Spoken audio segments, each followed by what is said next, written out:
Bismillahirrahmanirrahim. Assalamualaikum warahmatullahi wabarakatuh. Alhamdulillah, alhamdulillahi rabbil alamin, wal aqibatu lil muttaqin, wala udwana illa 'alal zalimin. Asyhadu an la ilaha illallah, al malikul haqqul mubin, wa asyhadu anna Muhammadan 'abduhu wa rasuluhu, shadiqul wa'dil amin.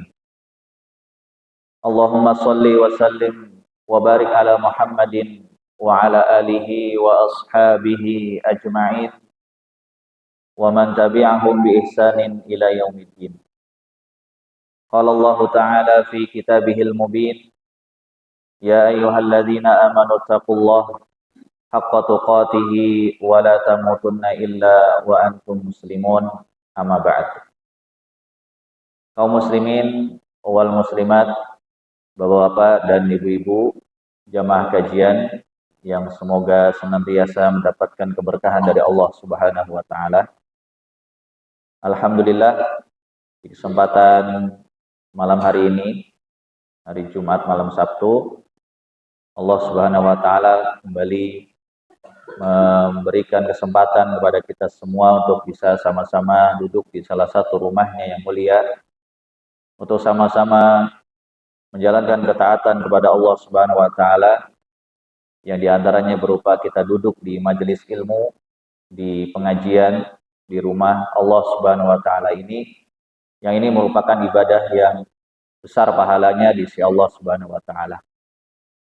Jadi duduknya kita di masjid selepas sholat jamaah menuju ke sholat jamaah yang berikutnya, kita isi dengan pengajian, kita isi dengan mendengarkan ayat dan hadis, mendengarkan ilmu.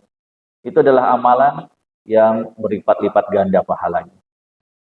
Dan ini adalah nikmat dari Allah Subhanahu wa taala yang wajib kita untuk syukuri dan tidak diberikan oleh setiap orang.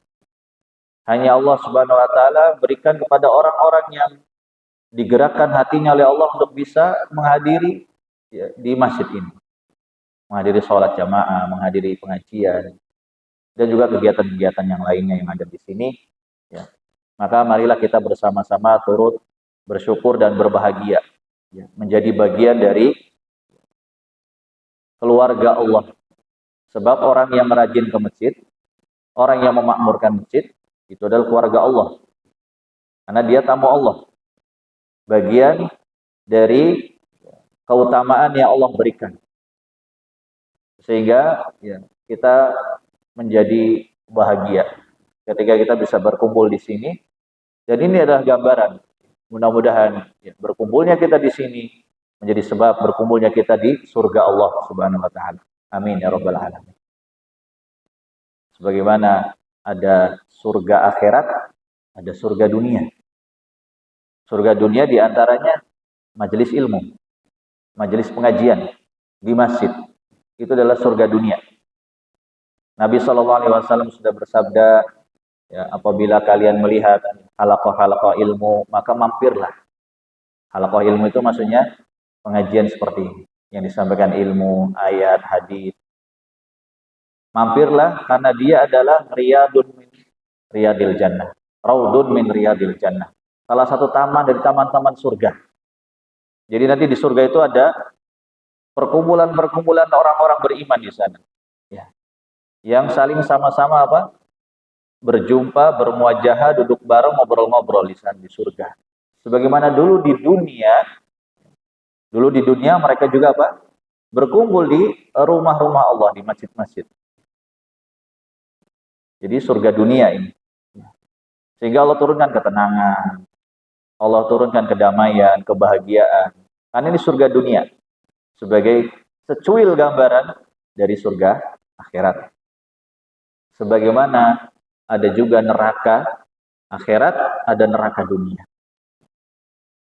Kalau neraka akhirat jelas, ya, sebagaimana disebutkan oleh Allah dalam Al-Quran, dalam hadis, ya, bagaimana isinya dengan azab, siksaan bagi orang-orang yang durhaka. Maka di dunia juga sudah ada neraka, neraka dunia.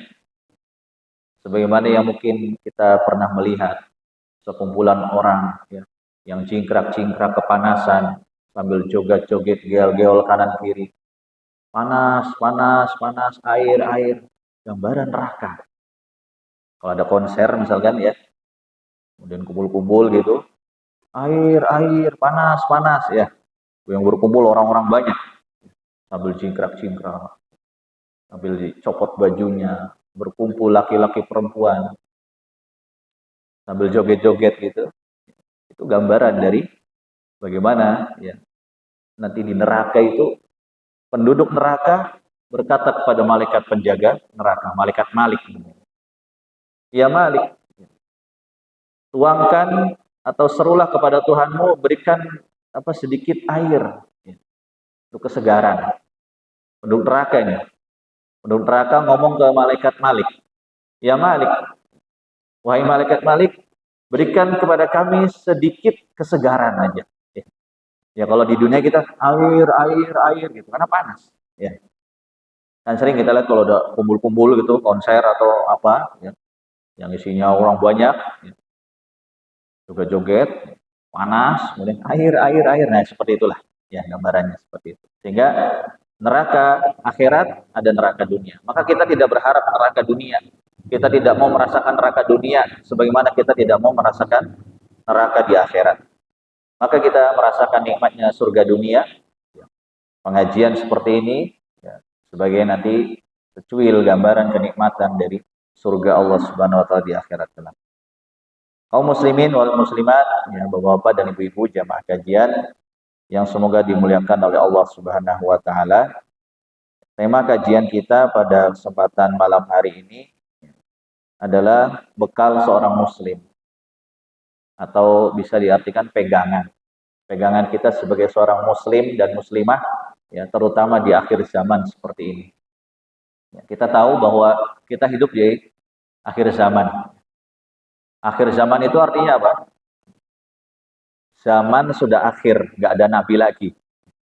Namanya akhir zaman. Dan kita hidup di zaman yang sudah mendekat hari kiamat. Hari kiamatnya kapan? Wallahu a'lam bishawab. Nggak tahu kapan ya. Bisa jadi ribuan tahun yang akan datang atau ratusan tahun yang wallahu a'lam nggak tahu. Yang jelas kita sudah hidup di masa-masa sudah menjelang kiamat.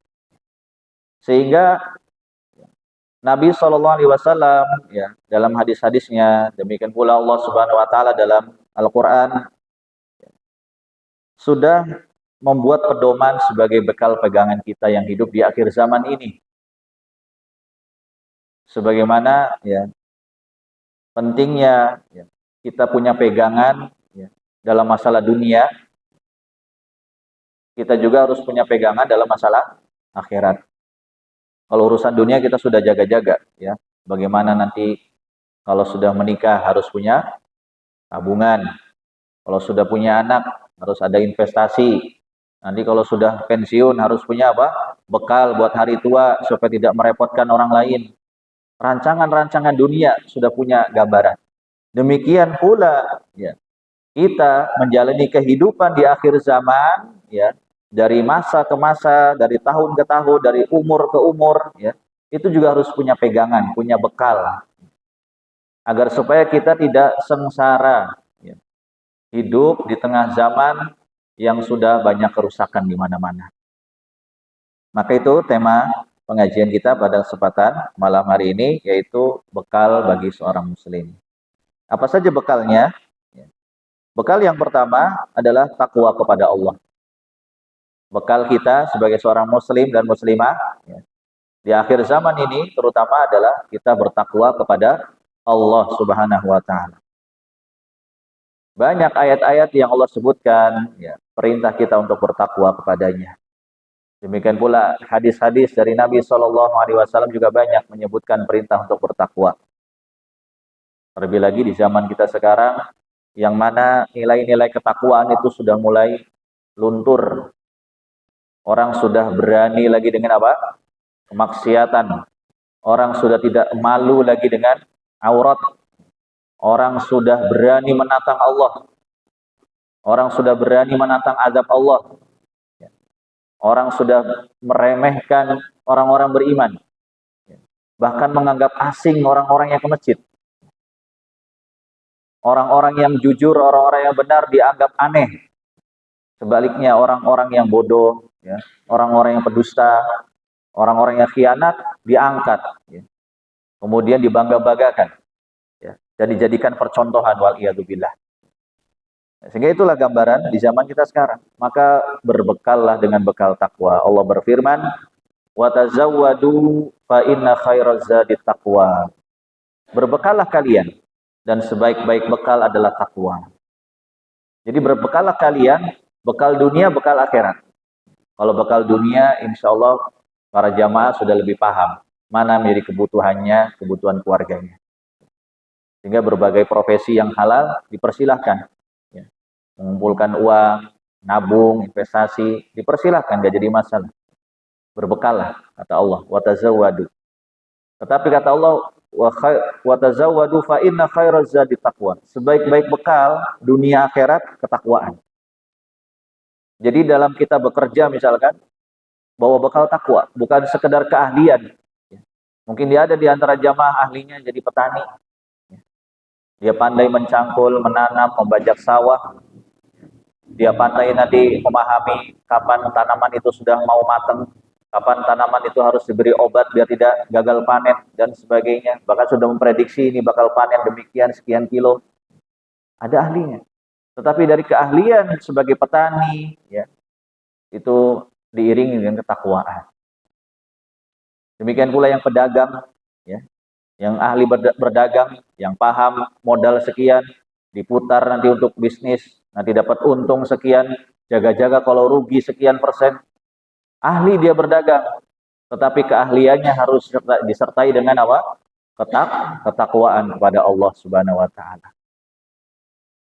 Yang mengajar, jadi guru, jadi karyawan, jadi buruh, jadi bawahan, misalkan punya atasan, dia punya keahlian ini dan itu, ya, menjadi karyawan, maka dari keahlian itu, ya, hiasilah dengan ketakwaan kepada Allah Subhanahu wa taala. Nah, sehingga wa tazawwadu, berbekalah kalian di dunia ini dan juga untuk akhirat kalian, wa khairaz zadi taqwa, dan sebaik-baik bekal yang kalian hiasi di dunia dan di akhirat adalah bekal takwa kepada Allah Subhanahu wa taala. Sehingga orang yang bertakwa itu dia akan selalu memperhatikan mana yang benar, mana yang salah. Ketika berdagang misalkan, dia nggak mungkin curang. Karena dia tahu kalau curang itu tidak boleh dan bukan ciri orang bertakwa. Ketika berdagang dia harus jujur. Tidak boleh sumpah serapah. Tidak boleh membohongi pembeli. Mengatakan yang bagus jelek, yang jelek bagus, nggak boleh. Memanipulasi barang dagangan nggak boleh. Sehingga harus jujur. Sehingga Allah sudah mengancam orang-orang yang suka ngurang-ngurangi timbangan. Wailun lil mutaffifin. Wailun lil mutaffifin. Celakalah bagi orang-orang yang suka ngurang-ngurangi timbangan. Alladzina idza qtalu 'alan nasi yastawfun. Apabila mereka minta ditimbang, ya. Jadi sebagai pembeli kita nih, bilang ke pedagangnya, "Pak, tolong penuhi timbangan saya." Wa idza kaluhum aw wazanuhum yukhsirun. Akan tetapi apabila pedagangnya yang nimbang, ya, mereka berbuat curang. Kalau kita posisinya sebagai pembeli, ya, minta dipenuhi, tolong timbangannya dipasin. Tapi kalau kita sebagai pedagang, nah curang, diam-diam dikurangi. Sekian on, sekian gram, sekian kilo. Apalagi sekarang merebak jualan online. Celah penipuannya sangat besar. Jualan online, celah penipuannya sangat besar. Kita nggak pernah lihat pedagangnya kayak apa, siapa, barangnya juga belum kita pegang, maka harus berhati-hati. Maka pedagang yang bertakwa, insya Allah akan jujur. Dia tidak akan curang di dalam berdagang. Itu baru suatu contoh. Nah, sehingga bekal, ya, yang terpenting atau yang pertama bagi kita adalah kita berbekal dengan ketakwaan kepada Allah Subhanahu wa taala. Kita tidak melakukan kemaksiatan. kita tidak melakukan perbuatan yang merugikan diri sendiri dan orang lain. Karena kita punya takwa kepada Allah. Kita masih punya pegangan berupa apa? Takwa kepada Allah. Apakah pantas kita melakukan perbuatan yang maksiat misalkan? Kita masih mikir-mikir. Apakah pantas saya melakukan perbuatan yang merugikan orang lain, menzolimi orang lain? Maka kalau dia bertakwa, dia akan berpikir-pikir, nggak mungkin, nggak berani. Karena dia ingat dengan Allah Subhanahu Wa Taala, bertakwa kepada Allah Subhanahu Wa Taala. Dan takwa adalah menjalankan perintah-perintahnya dan menjauhi larangan-larangannya dengan ilmu. Sehingga takwa itu bukan sekedar menjalankan perintah, sholat, puasa, baca Quran, ya. Tapi juga meninggalkan larangan-larangan, menjauhi khamr, menjauhi judi, menjauhi semua perbuatan yang merugikan diri sendiri orang lain. Perbuatan-perbuatan zalim dia jauhi. Sehingga itu juga maknanya takwa. Jadi kita tidak minum khamr, kita tidak berzina, kita tidak mencuri, kita tidak merampok, kita tidak merugikan orang lain, kita tidak mengganggu tetangga. Ya. Itu bagian dari ketakwaan. Tidak buang sampah sembarangan, itu bagian dari ketakwaan. Menyingkirkan gangguan dari jalan, bagian dari ketakwaan. Jadi semua hal ya, yang berupa perintah atau menjauhi larangan Allah, itu bagian dari ketakwaan. Jadi orang bertakwa itu nggak mesti di masjid terus. Dimanapun dia berada, dia bertakwa kepada Allah. Di masjid, bertakwa. Di rumah, bertakwa. Di jalan, bertakwa. Di tempat kerja, bertakwa. Di ladang, bertakwa kepada Allah. Di sekolah, bertakwa kepada Allah. Dimanapun bertakwa kepada Allah. Ittaqillaha haitsu ma kunta. Kata Nabi, bertakwalah kepada Allah dimanapun engkau berada. Jadi bukan cuma di masjid bertakwa. Masya Allah sholatnya khusyuk, kelihatan khusyuk. Padahal ya dibuat-buat. Ketika zikir kelihatan mantap, khusyuk, ya sampai matanya merem, ternyata ngantuk. Iya kan? Bukan zikir, ngantuk. Ketika baca Quran, Masya Allah, ya rajinnya luar biasa. Betul, itu bagian dari ketakwaan. Sholat yang khusyuk, zikir yang wakal, baca Quran yang mantap, rajin ke masjid, betul bagian dari ketakwaan. Tetapi ketika dia keluar dari masjid, di rumahnya udah nggak bertakwa lagi. Sama istrinya, sama suaminya, sama anaknya, seolah-olah dia melihat itu binatang. Waliyadzubillah. Mudah-mudahan di sini nggak ada. Ya. Jadi ada suami itu melihat istrinya atau anaknya itu seperti binatang. Kok ada? Ya ada. Buktinya apa? Manggil binatang. Ya.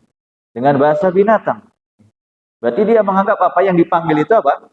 Binatang. Waliyadzubillah, na'udzubillah min dzalik. Mudah-mudahan kita tidak seperti itu. Di rumah sering kita dengar ya, ada orang berkata kepada anaknya, ya, mohon maaf, dasar anak setan misalnya. Nah, berarti dia menganggap anaknya apa? Anak setan. Padahal itu anak dia. Berarti yang setan siapa? Bapaknya. Ya. Yang sering kita dengar, nggak boleh. Orang bertakwa nggak mungkin ngomong kayak gitu. Dasar anak setan. Nggak mungkin. Kalau dia ngomong anak setan, berarti dia juga setan. Nah, ini tidak bertakwa kepada. Sama tetangganya suka ganggu. Misalkan buang kotoran, buang sampah sembarangan sehingga tetangganya merasa terganggu. Berarti bukan bertakwa dia. Tidak. Kalau orang bertakwa, dia akan jaga bagaimana tetangganya tidak merasa terganggu dengan dia. Dia berusaha bagaimana dia menjaga minimalnya. Kalau belum bisa memberikan ya kebaikan kepada tetangga kita, minimalnya nggak ganggu lah. Tidak mengganggu tetangga. Itu bagian dari ketakwaan. Ketika di jalan raya tidak ngebut-ngebutan, tidak bikin orang jadi cemas, tidak mencelakakan orang, bagian dari ketakwaan. Ketika lampu merah berhenti, lampu hijau jalan, lampu kuning hati-hati, itu bagian dari ketakwaan. Karena apa? Kita menjaga hak orang lain. Coba kalau dibayangkan, kita lagi naik motor atau naik mobil. Ketika lampunya merah, malah diterobos. Apa yang terjadi? Kemungkinan cilaka, kemungkinan enggak. Tapi kemungkinan cilakanya besar. Ya, apalagi kalau itu perapatan. Ya. Dari arah yang berlawanan atau yang kanan kirinya, dia akan nyebrang, bisa ketabrak. Merugikan diri sendiri dan orang lain. Ketika lampu hijau, malah dia berhenti. Sehingga yang belakang kaget. Nubruk dari belakang, merugikan orang lain. Nah, itu cerminan tidak bertakwa kepada Allah. Kecuali kalau tidak sengaja, ya beda lagi. Sehingga ini contohnya.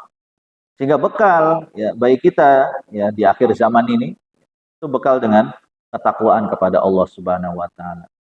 Dan ketakwaan ya dikatakan oleh sahabat Ali bin Abi Thalib adalah sebagai benteng, tameng kita. Kalau orang berperang itu dia ada bentengnya, ada tamengnya. Dia berlindung di balik tameng itu supaya tidak kena peluru, tidak kena panah, tidak kena bacok, tidak kena mudarat dari musuh. Jadi takwa itu seperti tameng yang membentengi kita dari neraka Allah Subhanahu wa taala, yang membentengi kita dari syaitan, yang membentengi kita dari keburukan. Kita punya tameng yang disebut dengan ketakwaan. Oleh karena itulah kita berbekal dengan ketakwaan kepada Allah Subhanahu wa taala. Kaum muslimin wal muslimat, bapak-bapak dan ibu-ibu jamaah kajian yang semoga diberikan taufik oleh Allah Subhanahu wa taala. Kemudian bekal yang kedua adalah kita berbekal dengan ilmu agama. Berbekal dengan ilmu agama. Banyak ayat dan hadis yang membicarakan tentang ilmu. Bahkan ya, wahyu yang turun pertama kali perintah untuk membaca, yang itu bagian dari ilmu. Allah Subhanahu wa taala berfirman, "Iqra bismi rabbikal ladzi khalaq." Bacalah dengan menyebut nama Tuhanmu yang telah menciptakan. Perintah untuk membaca berarti perintah untuk belajar. Dan belajar bagian dari ilmu. Dan ilmu yang dimaksud dalam Al-Quran, dalam hadis adalah ilmu agama. Ya, jadi kalau kita baca Al-Quran, kemudian ada ayat yang berbicara tentang ilmu, keutamaan ilmu, ya, itu berarti ilmu agama. Sebab Allah Subhanahu wa taala ya tidak pernah membicarakan masalah ilmu dunia dalam Al-Qur'an. Ya. Sebab kalau urusan dunia insya Allah manusia secara naluriah ya, secara tabiat dia sudah ahli sesuai dengan apa? Keahliannya masing-masing. Orang yang lahir di lingkungan para petani, maka anak-anaknya biasanya tidak jauh dari keahlian dalam bidang pertanian. Anak-anak yang orang-orang yang lahir di kalangan nelayan, biasanya dia akan mewarisi ilmu dari nenek moyangnya. Orang yang terbiasa ya lahir dari keturunan para pedagang, biasanya akan melahirkan juga ilmu berdagang. Kecuali apabila dia belajar di tempat yang lain. Itu sudah tabiat manusia. Jadi kalau urusan ilmu dunia, insya Allah ya manusia lebih mengerti. Nah, agama ini fungsinya sebagai apa? Sebagai rem. Ya. Di dalam kita ya apa menjalani dunia ini, ketika melakukan perbuatan-perbuatan di dunia ini ada remnya. Oh, ini boleh, silakan digas. Oh, ini nggak boleh, direm. Oh, ini dipersilakan, ya, laksanakan. Oh, ini dilarang, berarti berhenti. Nah, seperti itu. Sehingga ilmu, ya, agama ini penting. Apalagi di zaman kita sekarang, ya, yang mohon maaf, ya, yang jumlah orang yang tidak paham agama jauh lebih banyak daripada orang yang paham agama. Orang yang tidak paham agama itu jumlahnya jauh lebih banyak daripada orang yang paham agama. Sebab kalau orang yang lebih banyak paham agama, ya, insya Allah lebih maslahat dan minim ya kerusakan. Tetapi ternyata ya di negara kita masih banyak apa? Kerusakannya daripada perbaikannya. Itu menunjukkan masih banyak orang yang belum paham agama, ya. Dan masih minim orang yang paham ilmu agama. Oleh karena itu pentingnya kita belajar ilmu agama. Allah Subhanahu wa taala juga sudah berfirman kepada nabinya, "Fa'lam." Maka berilmulah, belajarlah annahu la ilaha illallah, bahwasanya Allah itu tiada sembahan yang benar kecuali hanya Dia. Jadi Allah Subhanahu wa taala memperkenalkan dirinya bahwasanya Allah itu Maha Esa dengan kalimat fa'lam. Belajarlah, kenalilah, bacalah, tuntutlah ilmu supaya kalian kenal bahwasanya Allah itu betul-betul Tuhan yang Maha Esa. Fa'lam annahu la ilaha illallah. Wastaghfir li dzambika. Kemudian mohon ampunlah atas dosa-dosa. Jadi pentingnya ilmu agama. Pentingnya ilmu agama. Di akhir zaman kita sekarang ini, kita hidup di zaman itu. Merebak semua kerusakan. Kalau di zaman para nabi dahulu, ya, kerusakannya lebih spesialis. Ya. Ada yang kerusakan, ya, masalah penyimpangan di masalah akidah, ada penyimpangan dalam masalah tabiat, ya, ada sama-sama suka satu jenis, ya, LGBT. Ada orang yang problemnya itu dosa besarnya suka membunuh seperti Bani Israel. Ada yang dosanya itu lebih spesialis suka ngurangi timbangan, ya, seperti zamannya Nabi Solih. Maka kerusakan-kerusakan yang ada pada zaman para nabi dahulu semua sudah ada di zaman kita sekarang ini. Ya. Orang yang menyimpang akidahnya banyak. Orang yang tidak kenal agama banyak. Orang yang menyimpang naluri, ya, naluri asli bawaan kita. Naluri asli itu berarti laki-laki suka perempuan, perempuan suka laki-laki. Itu normal kan? Normal nggak Bapak? Ya, laki-laki suka perempuan, normal nggak? Normal. Perempuan suka laki-laki normal nggak? Normal kan? Nah, itu naluri asli kita, normal. Sebagaimana binatang, jantan suka betina, betina suka jantan. Itu normal, tinggal nanti bentuk penyalurannya yang halal, ya, dalam agama kita dengan istilah menikah. Ya, berbeda dengan binatang. Ya. Maka ya di zaman kita sekarang ada orang nggak suka sama lawan jenis. Dia laki-laki tapi ngelihat perempuan nggak suka, nggak nafsu. Ya. Sukanya sama jenis, naudzubillah min dzalik.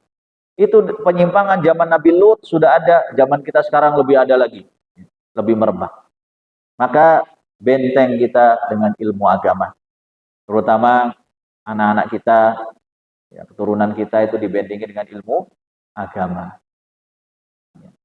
Karena kita sudah merasakan, ya, generasi bapak-bapak, ya, mungkin zaman dahulu waktu bapak-bapak masih usia remaja, usia anak-anak, ya, itu ya keadaannya sudah berbeda dengan ketika sekarang bapak sudah punya anak bahkan cucu. Berbeda. Yang zaman dahulu mungkin masih lebih terbentengi dengan perilaku, ya, dengan ilmu agama, ya, masih suka ke masjid, masih suka pada ngaji, masih anak-anak zaman dahulu tuh masih punya rasa malu, rasa hormat sama orang tua. Kalau zaman kita sekarang, ya, semua sudah rusak. Anak-anak sudah berani sama orang tuanya. Anak-anak sudah berani sama gurunya. Gurunya itu dianggap sama kayak temannya. Maka jangan heran kalau sering dengar berita murid bacok gurunya. Karena sudah tidak punya rasa hormat. Mungkin di generasi bapak yang usia udah 50, 60, zaman dulu hormatnya sama guru luar biasa. Karena apa? Bisa jadi karena ilmu agama sih jadi pegangan. Orang tuanya di rumah juga mendidik. Suruh hormati gurumu sebagaimana kau menghormati orang tua. Jadi gak berani sama gurunya, segan.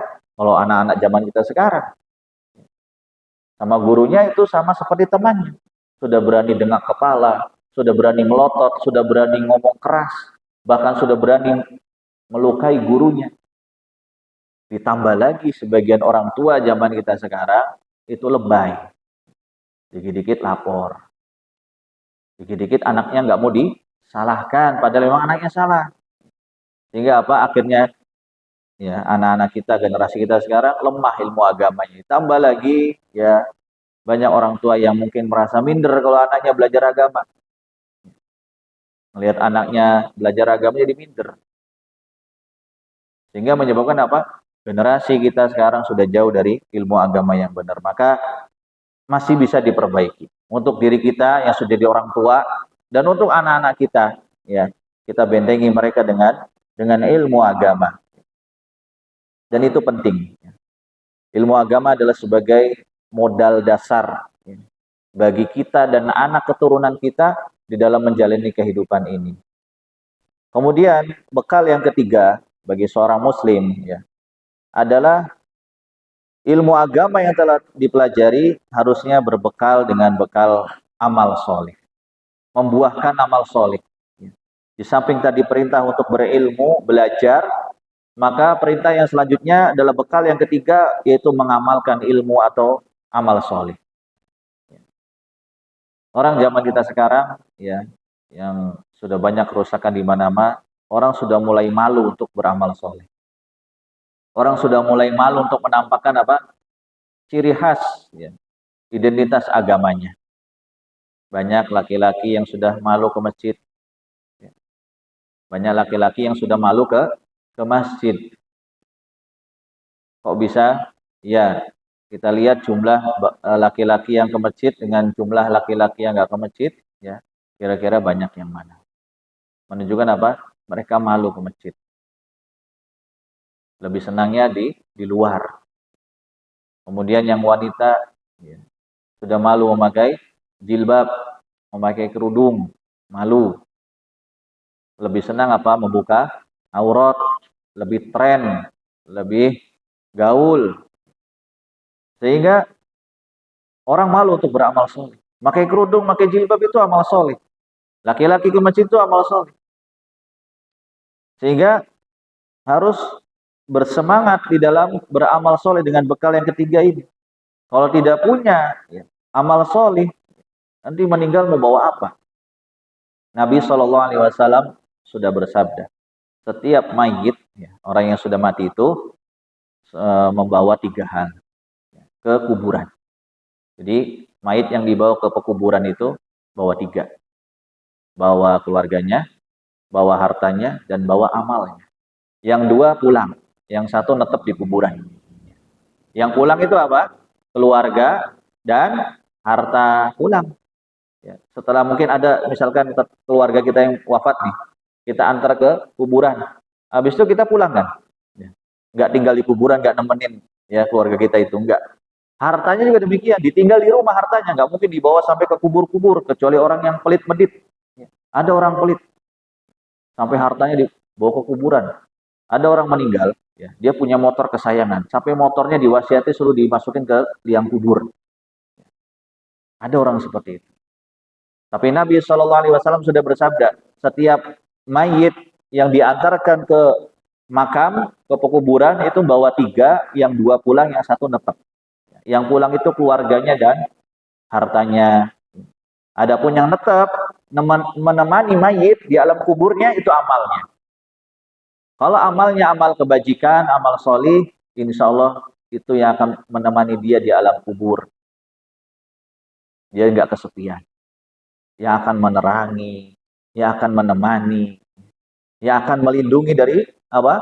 Pentungan malaikat, ya, mungkar dan nakir kalau bertanya, ya, man rabbuka, wa man dinuka, wa man nabiyuka.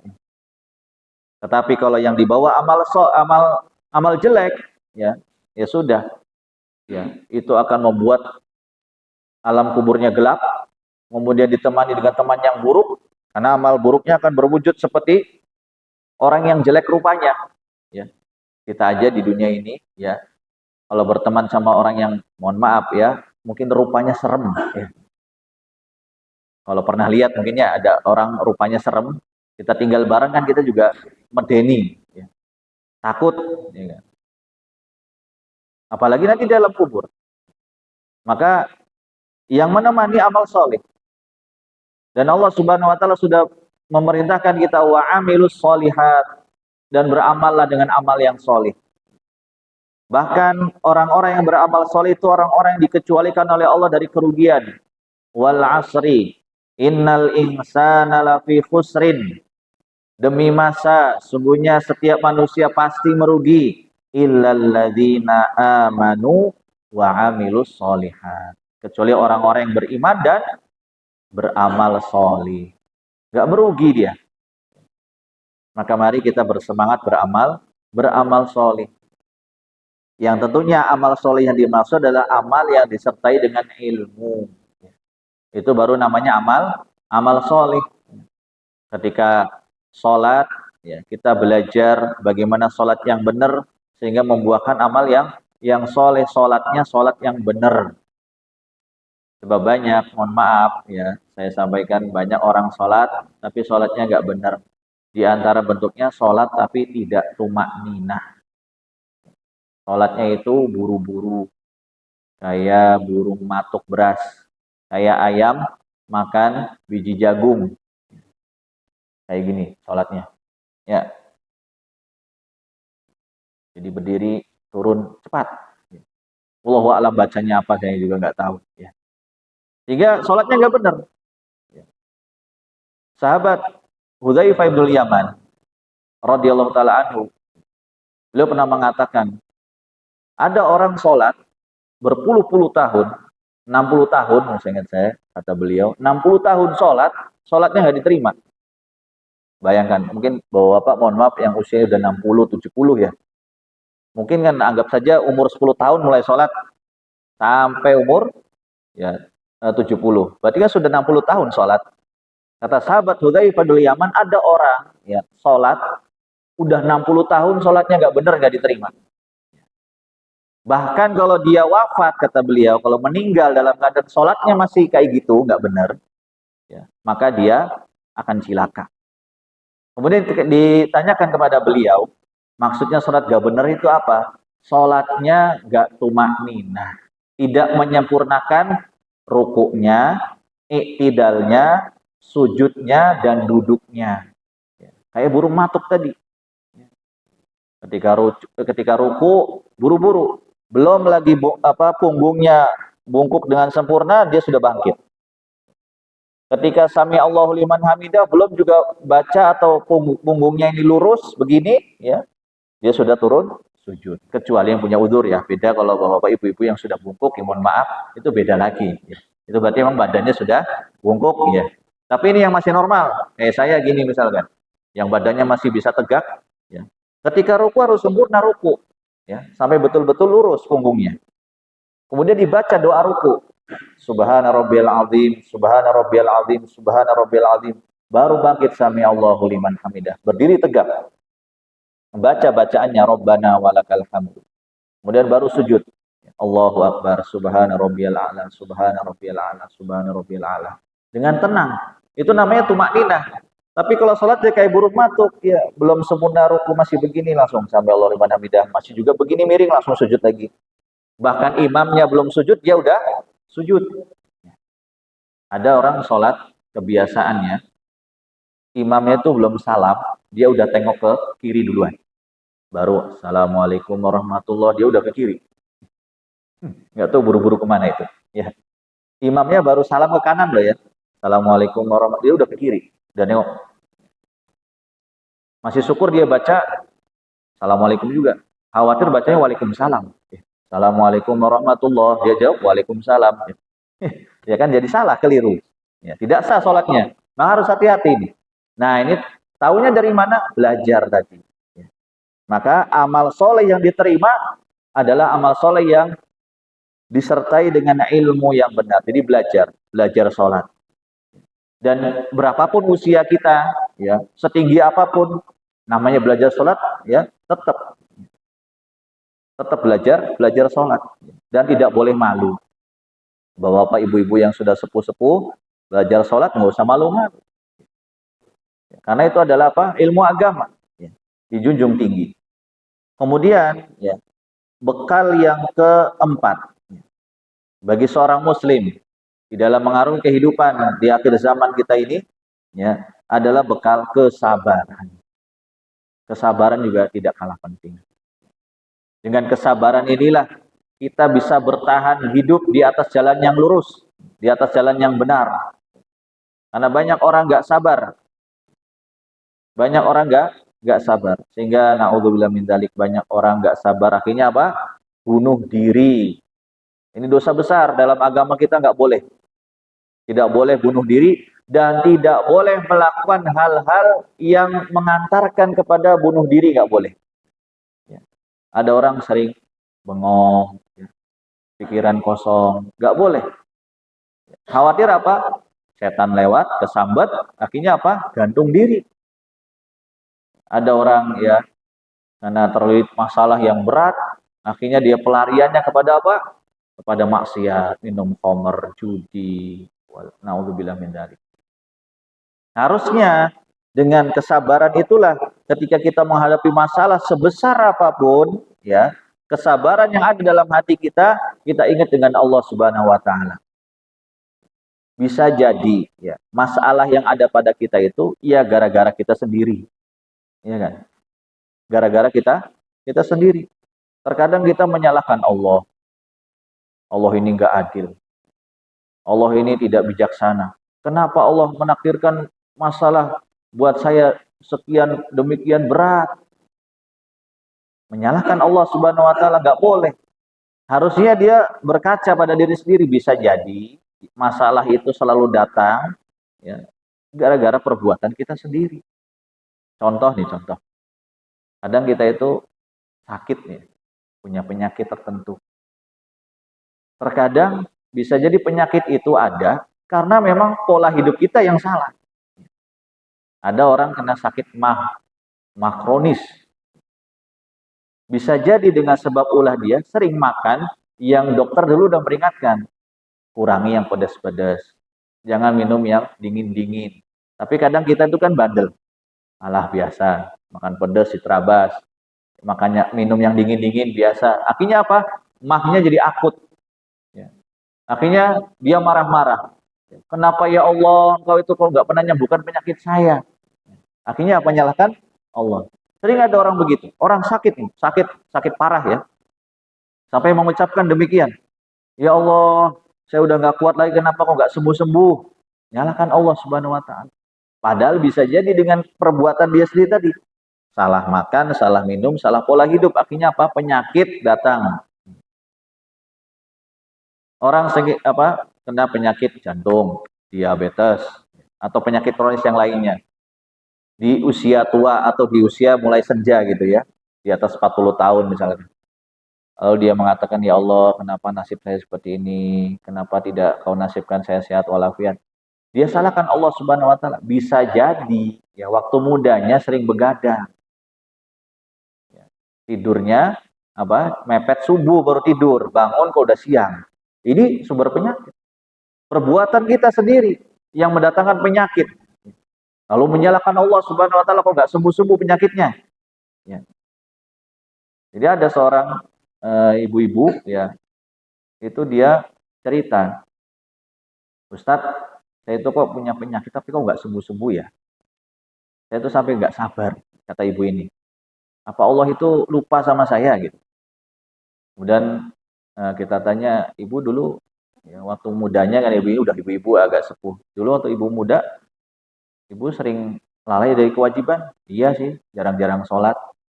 Kemudian ibu ya gaya hidupnya gimana ya, pokoknya foya-foya lah. Sekarang dulu waktu masih muda ya lalai dari kewajiban, hidupnya foya-foya, ingat gak sama Allah? Oh lupa. Nah sekarang Allah kasih peringatan biar ibu ingat sama Allah di masa tuanya dengan penyakit ini dan itu supaya dia ingat dengan Allah Subhanahu wa taala. Berarti kuncinya harus sabar. Berarti apa? Penyakit yang ada pada dirinya gara-gara perbuatan dia di masa mudanya. Nah, seperti itu. Kadang kita itu menyalahkan Allah, ya Allah, apa engkau itu tidak ingat lupa dengan hambamu ini kok nggak sembuh-sembuh, udah berobat sana, berobat sini. Padahal bisa jadi penyakit itu ya gara-gara kita sendiri. Tapi kita sudah buru-buru menyalahkan Allah. Maka sekali lagi, bekal kesabaran. Ini baru contoh-contoh penyakit. Belum contoh yang lainnya. Masih banyak. Ya, sehingga sekali lagi, apapun masalah kita dalam kehidupan ini, ya, seberat-beratnya masalah kita hadapi, kita alami, kesabaran jadi nomor satu. Sehingga dengan kesabaran itulah kita bisa tetap jadi orang yang waras, ya. Orang yang sadar. Akalnya itu tidak error. Karena dia masih sabar. Menghadapi apapun. Ya. Mau penyakit, mau masalah ekonomi, mau masalah anak-anaknya sering ribut, ya. Rumah tangganya sering ribut. Maka itu yang menjadi modal kita adalah dengan kesabaran ya di dalam menghadapi segala masalah dan senantiasa memohon kesabaran kepada Allah Subhanahu wa taala. Inilah 4 bekal bagi seorang muslim.